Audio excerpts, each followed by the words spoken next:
ያሻግራል ያድናል አንተን ማመን እግዚአብሔር አንተን ማመን።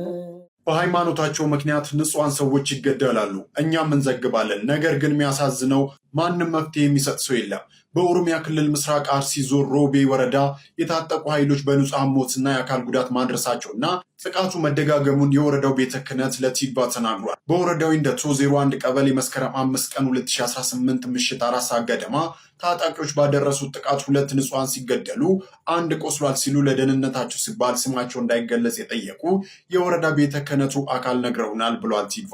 በቅርቡ የታገቱት 3 ሰዎች ገንዘብ ተከፍሎም አልተለቀቁም ሲሉ አክለው 3 ሰዎች የታገቱት 2017 ዓ.ም ሰኔ መጨረሻ እንደሆነ በነሐሴም 2 ሰዎች በታጣቂዎች ጥቃት መገደላቸውን አስታውሰዋል። ሰሞኑን ከተገደሉት መካከል አቶ ከበደ ማሙዬ አንዱ መሆናቸውን ጠቅሰው ቤተክርስቲያኒቱን ለብዙ ዓመታት በጸሐፊነት ሲያገለግሉ የቆዩ ናቸው።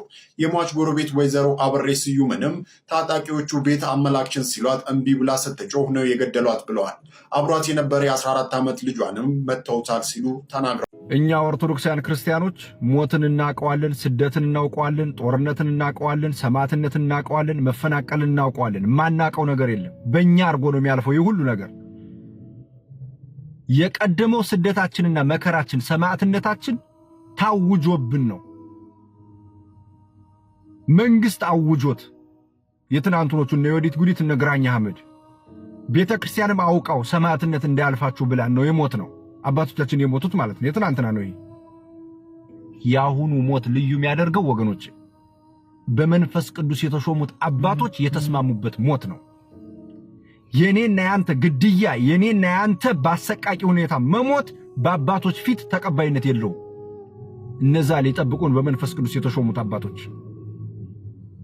አይገርማችሁም? የጭካኔ ጥግ። መንግስት ፖለቲካው አይነካበት እንጂ አይመለከተው ስለኛ ሞት ህግ ምናምን አይሰራም በእኛ ፊት።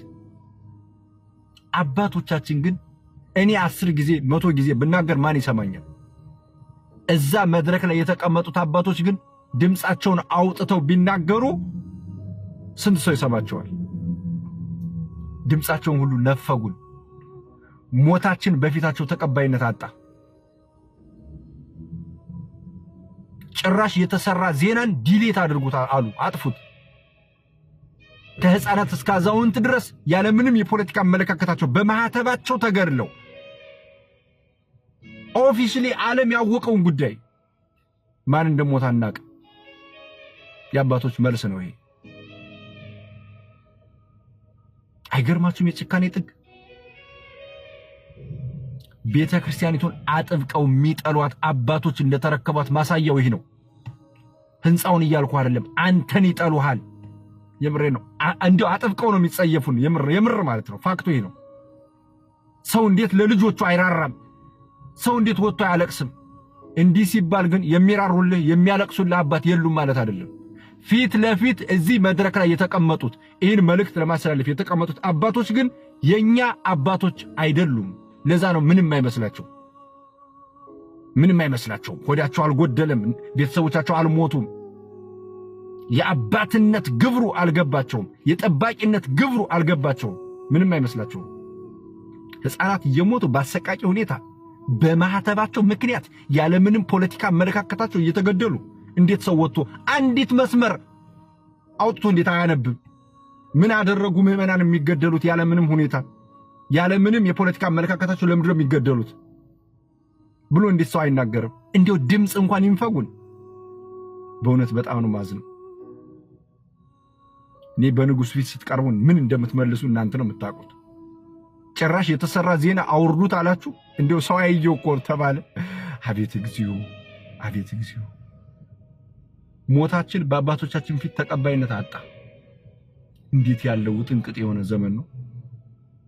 አንተ ኦርቶዶክሳዊ አሁን እኮ በየአጥቢያ ቤተክርስቲያናችሁ ብትደራጁ ራሳችሁን ለመከላከል አባቶች ምናምን ማለቱን ትተን ዝም ብለን ማለት ነው ራሳችሁን ለመጠበቅ ከወንድሞቻችሁ ጋር ብትደራጁ እኮ ይሁሉ ነገር እኮ አይመጣም። ማንን ይገለዋል መጥቶ ዝም ብሎ? ተደራጁ እስኪ ራሳችሁን ለመጠበቅ እስኪ ሞክሩ። አሁን እኛ አካባቢ እንደዚህ አይነት ነገር ብዙ የለም። በማህተቡ ምክንያት አንድ ሰው አይገደልም። ማን ነው መጥቶ የሚነካኝ? ሊሞት ነው። ስላልተደራጀን ግን በቃ በተለይ ወደ ኦሮሚያ ክልል ያላችሁ ኦርቶዶክሳውያን ክርስቲያኖች በእውነት እንደው እግዚአብሔር ዋጋችሁን ይክፈላችሁ። ሌላ ምን ይባላል? አይ ወገኖቼ ነፍስ ይማር። ሌላ ምን ይባላል? ሰበር ዜና በፈጣን መረጃዎቹ የምናውቀው ሙሴ ሰለሞን በአሁን ሰዓት በቁጥጥር ስር መዋሉና በስር ላይ እንደሚገኝ ተነግሯል። ከታማኝ ምንጮች ማረጋገጥ እንደቻልኩት እንግዲህ ሙሴ ሰለሞን በግልጽ የታሰረበት ጉዳይ ባይነገርም በሳቢና ኮንሰልተንሲ ምክንያት ሳይሆን እንዳልቀረ ምንጮች እየተናገሩ ይገኛሉ። በሙሴ ሰለሞንና በታሰረበት ጉዳይ ላይ አዳዲስ መረጃዎችን ካገኘው ይዤላችሁ እመጣለሁ። እንዲሁም ደግሞ በቦታ ላይ ተገኝቼ የተፈጠረውን ነገር ለማጣራት ሞክራለሁ። በአዲስ መረጃ መልሳለሁ። መልካም ምሽት። እኔ እኮ አልኩ እርግጠኛ ነበርኩ ሙሴ ሰለሞን በሰራው ማስታወቂያ እርግጠኛ ነበርኩ። አይደለም ቼክ ሰጥተውኝ ቼክ ባይሰጡኝ በራሱ ገንዘቡን ሰጣቸው ነበርኩ። ምክንያቱም ሙሴ ሰለሞን የሚታመን ሰው ነው። እርግጠኛ ነበርኩኝ። ንግግር ምን ነበር? ትኬትን ራስ ነበር የምትገዛው? ነው ሙሉ ለሙሉ ወጪው እነሱን ይችሉ ነገር ነው። ሙሉ ለሙሉ ነው 350 ሺህ ብር 350 ሙሉ ለሙሉ የዱባይ የመኖሪያ ፍቃድ ሊገዛልኝ የተስማማ ነው። ከእናቴን ሳማክራት የምትሄደው የወርቅ ሀገር ነው ዱባይ ነው። ስለዚህ ችግር የለውም እንደሄድክ ሰርተህ ወርቁንም ከገዝተህ ከዛ ትልክልኛለህ አለችና ወርቋን ሸጣች ሰጠችኝ። የኔም የቃል ኪዳን ቀለበት ነበረኝ አግብቻለሁ። የቃል ኪዳን ቀለበቴን ሸጥኩና ሞልቼ አግኝቻለሁ። አሁን እንዴት ነው ስለው ችግር የለውም አታስብ እኔም ሰው ነኝ አለኝ። ከዛ በኋላ ምን አደረገ? የሳሙኤል ከፍ ያለው ኬንቲ የሚል አካውንት ላከልኝና ሲኦሲው የሚያስጨርሰልህ እሱ ነው። በዚህ አካውንት 35000 አስገባለት አለኝ። መጀመሪያ 35000ውን አቶ ሳሙኤል ከፍ ያለው ኬንቲ በሚል አካውንት አስገባውለት ማለት ነው። መሐመድ አረቡ መሐመድ የሚል ደግሞ አካውንት ላከልኝና ለዚህኛው ደግሞ 10000 ብር አስገባለት አለኝ። ከዛ በኋላ የእናቴን ወርቅ አሸጠኝ፣ ቃል ኪዳን ወርቄን አሸጠኝ እና እርግጥ ለባለቤቴ ነግሬያት ነበረና ችግር የለውም የኛን ህይወት የሚቀይር ከሆነ ካነቴ እኔንም ተጨማሪ ትወስዳለህ ብላኝ ነበር። ግን ወርቅ የእናቴ ወርቅ ጥሩ ስለነበር ጥሩ አውጥቷል። የጎደለውም ትንሽ ስለነበር የኔ ቃል ኪዳን ወርቅ በቂ ነበር እና እንደዛ አድርጎ ነው የወሰደው።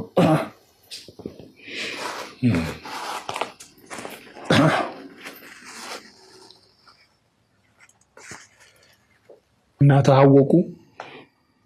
እናቴ አሁን በመጨረሻ በጣም ብዙ ሲዘገይ ጊዜ ነው የነገርኳት እንጂ መጀመሪያ አካባቢ እያለቀ ነው እዛ ያለው እኔ የሚቀበለኝ ሰው ሌላ ሀገር ሄዶ ነው እስኪመለስ ነው እያልኩኝ የውሸት ምክንያት እየሰጠዋት ነበር።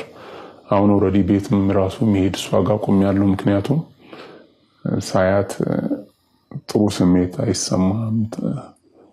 የልጅነቷን ለፍታ የገዛችው ወርቅ ነው። እህት ሳወቀች? አላወቀችም። እሷ እስካሁን አላወቀችም። ምናልባት አሁን ታውቅ ይሆናል።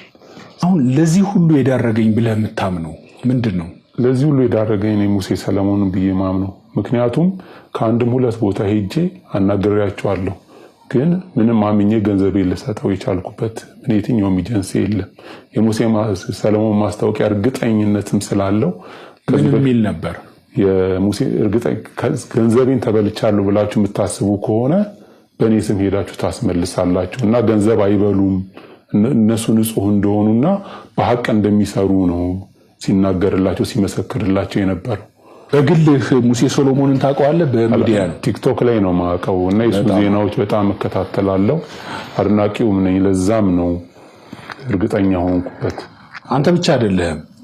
በዚህ ኬዝ ሰሞኑን ከደወሉልኝ ሰዎች 150 ሚሊዮን ድረስ ነው በዚህ ኬዝ አጠቃላይ ያንተ አይነት ያንተ 300 400 ሌሎችም እንደዚህ ያንተ ዱባይ ስለሆነ ነው የቀነሰው። የካናዳ የአውሮፓ ማት አለ። ይሄ ልጅ ቲክቶክ ላይ ነው የሚሰራው። ልክ ነው። ዜናዎቹን የምታውቀው የኢትዮጵያ ቴሌኮሙኒኬሽን መብራት ኃይል አጫጭር ከየድርጅቶች ዌብሳይት እየወጡ መረጃዎቹን አመቶ መንገር አንድ ዜና አንድ ስራ ነው። ሶርሱ እሱ አይደለም። ነገር ግን የሆነ ድርጅት ይሄን ያደርግላችኋል ብሎ መናገር ደግሞ ፕሮዳክት ማስተዋወቅ ነው አይደለ? ዜናን ማመን ሙሴ ሰሎሞን ሲጀመር ዜና ጽፎ አስተላልፎ አያውቅም። ማስታወቂያው ላይ እርግጠኝነት የራሱ ድርጅት እስኪመስል ድረስ በእርግጠኝነት ነው የሚያወራው። የሚጨርሰው ነገር አለ ያለ ይመስላል። ሀገር ውስጥ ናቸው። አሁንም ሀገር ውስጥ አይደለም፣ እርግጠኛ አይደለም ሀገር ውስጥ መኖሩን። ግን አንዳንድ ልጆች እንዳጣሩት ከኢትዮጵያ ወጥቶ ህንድ ሀገር እንዳለ ነው። ስልካቸው እስኪ ስጠኝ። 0936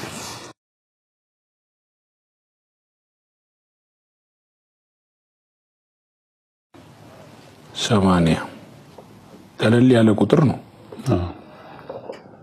ይሄ የእሳቸው ስልክ ነው።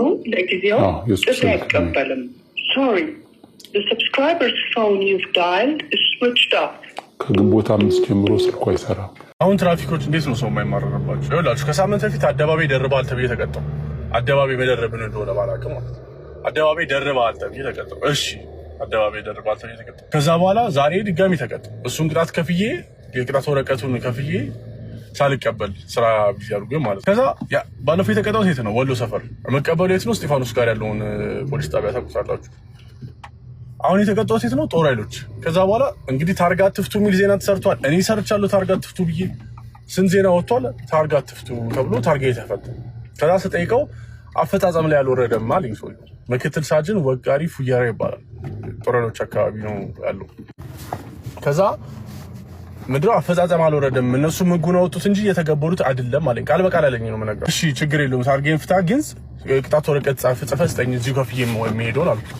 ምን ተጻፈልኝ ታውቃላችሁ? ይሄን ወረቀት ለምን ስለው ምን ይዤ ልጻፍልህ አለኝ። ታርጌን ይዞታል ሰውዬው፣ ታርጌን ይዞ ጻፈልኝ ስለው አይሆንም እንደዛ እና ስለው ሄጄ እስጢፋኖስ አስቡት፣ ከጦር ኃይሎች ከቤቴል ተነስቼ እስጢፋኖስ ሄድና መንጃ ፈቃዴን ተቀብዬ መንጃ ፈቃዴን ይዤ መጥቼ ደግሞ እዚህ ድጋሚ ያጽፈውና ሰውዬውን ድጋሚ ሰውዬው ጽፎልኝ ከሰጠኝ በኋላ ድጋሚ ይጽፋል፣ ድጋሚ ይከፍላሉ ቅጣት ወረቀቴ ድጋሚ ከፍዬ እሱን ልፈልግ ነው ማለት ቀኔ በዚህ አለቅ።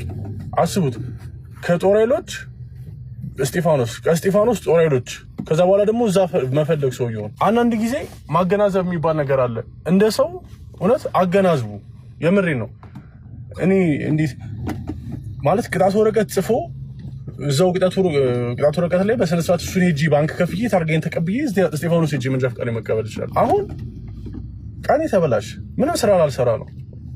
አስቡት በአዲስ አበባ ትራፊክ እንደው አረ ኮመን ሴንስ ይኖራችሁ ቢያንስ። እኔ ዛት ሰው ላይ ከንሲ ኮመን ሴንስ ይሄ እንዴት ነው? አገናዝቡ። ሰው ልጅ ስራ አለው። በመጥምቁ ዮሐንስ ስም የተጻፈ አንድ የገድል መጽሐፍ ነበረ እና እሱን ቤተክርስቲያን መርመራው አይታው በሲኖዶስ ደረጃ አወገዘችው። መጽሐፉን እንደ መጽሐፍ ማለት ነው፣ የሆነ ታሪኩን ሳይሆን ሙሉ መጽሐፉን አወገዘችው እና ይህንን ይዘው አንዳንድ ፕሮቴስታንቶች ይኸው ታደሳችሁ እኮ እያሉ ነው። ያስብላል? አያስብልም። እንዴት ቤተክርስቲያን አትታደስም ብለን ስንናገር ሃይማኖቷ ላይ ነው ወይም አስተምህሮዋ ላይ ነው። ትምህርቷ ላይ ወይም አስተምህሯ ላይ አንዲት ነጥብ እንኳን መጨመርም መቀነስም አትችልም። በነገራችን ላይ ቤተክርስቲያን ስልጣኑም የላትም። ይሄ ስልጣን ለኤርሰን አልተሰጠም። ምን አይነት ስልጣን? ከጌታ አንድ ጊዜ ፈጽሞ የተቀበለችውን ሃይማኖት ከፍም ዝቅም እንድታደርግ አልተሰጣትም። ከፍ ዝቅ የሚያደርግ ቢኖር ምንድነው? ከጌታ ይለያል፣ ይነጠላል። በነገራችን ላይ የፕሮቴስታንቱም ዋናው ጥያቄ እዚህ አስተምህሮ ላይ ወይም እዚህ ሃይማኖት ላይ እንጂ ገድላት ላይ አይደለም። የገድላትን ጉዳይ እዚሁ ሚዲያ ላይ ያሉ ምናምን ፕሮቴስታንቶች ያነሱታል። የሚያነሱበት ዋናው ምክንያት እንደው ምስኪን የዋህ ክርስቲያኖችን አስደንግጦ ከኤርሲያን ለማስወጣት እንጂ ዋናው የፕሮቴስታንቲዝም ኢሹ ዋናው ጉዳያቸው ሃይማኖታችን ላይ ነው፣ የድህነት ጉዳይ ላይ ነው፣ ምስጢራት ላይ፣ ጥምቀት ላይ፣ ቅዱስ ቁርባን ላይ፣ ነገረ ቤተክርስቲያን ላይ ነው። ምን እያልኳችሁ ነው? ቤተክርስቲያን ልትሳሳት አትችልም፣ ልትታደስ አትችልም የምንለው ሃይማኖት ወይም አስተምህሮ ላይ ነው። እነዚህ የገድላት ታምራት መጽሐፍት ግን በቤተክርስቲያን ውስጥ ያሉ ግለሰቦች፣ ተቋማት፣ ገዳማት ምናምን በእነርሱ የሚዘጋጁ መጽሐፍት ናቸው። የሆነ ቅዱስ አባትን ታሪክ ይጽፋሉ። ሲጽፉ እነሱ ሊሳሳቱ ይችላሉ? ይችላሉ። ስህተት ካለ ቤተክርስቲያኒቱ ልክ አሁን እንዳደረገችው ሙሉ በሙሉ አንድን መጽሐፍ ልታወግዝ ትችላለች። አሊያም ደግሞ መጽሐፍ ውስጥ ያሉ የተለያዩ ታሪኮችን ልታርም ትችላለች፣ ቆርጣ ልታወጣ ትችላለች። ከእንደዚህ መጽሐፍት ላይ ማለት ነው። ሰው ከዚህ አንጻር እንመለከተው ይገባል። አትታደስም፣ ልትሳሳትም አትችልም። ምን ላይ? አስተምህሯ ላይ